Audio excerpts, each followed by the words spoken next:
approaches the Ohio Valley.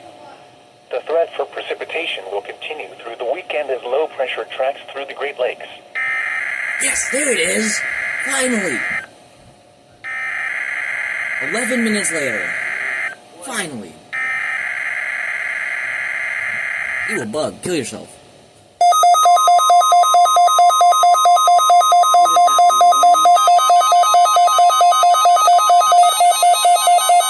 You're late.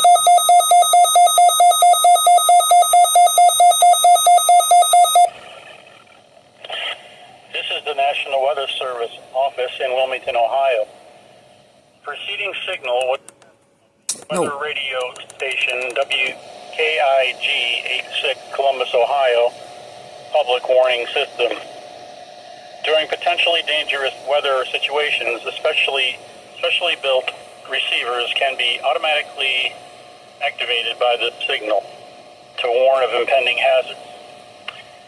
Tests of this signal and receiver's performance are normally conducted by the National Weather Service between 11 a.m. and noon each Wednesday. If there is a threat of severe weather, the test will be postponed for the next available good weather day. Reception of this broadcast, and especially the warning alarm tone, will vary at any given location. This How old is this variability, guy? normally more noticeable at greater distances from the transmitter, can occur even though you are using a good quality receiver in good working order. The warning alarm tone will be activated for hazardous weather watches and warnings for the following counties: Oh god. Champaign, Clark, Delaware, Fairfield, Fayette, Franklin, Greene, Hocking, Knox, Licking, Madison, Marion, Morrow, Muskingum, Perry, Pickaway, and Union. This concludes the weekly test Where's of the button where I weather can talk to this radio guy? station KIG 86, Columbus, Ohio.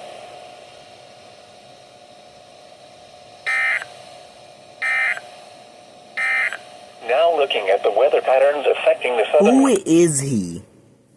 Why'd they do a live voice this time? That's why it took so long. He's probably taking a break. Who is that, bruh? I've never heard a live voice on these things. That is wild. That poor guy sounds like he's like 80 years old. Man. I don't know who that was, but that's something. I don't know why they did a live voice this time. Guess they're trying it out. It's probably not a good idea, though, since the guy they've got stutters a lot.